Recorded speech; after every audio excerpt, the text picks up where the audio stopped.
Imagina que una mañana entres en tu cocina y el suelo te está mirando.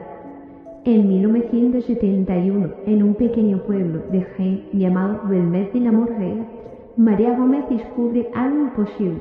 Un rostro humano aparece dibujado en el cemento de su cocina.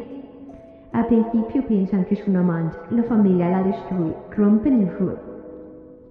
Pero días después las caras vuelven a aparecer, no una, varias. Algunas parecen hombres, otras mujeres, otras incluso calaveras.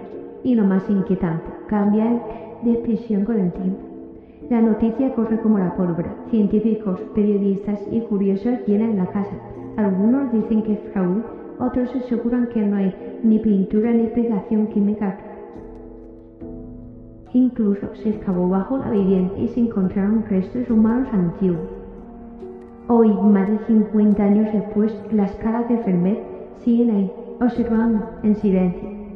La pregunta no es si son reales, sino por qué siguen apareciendo. Dejadme vuestra opinión en comentarios.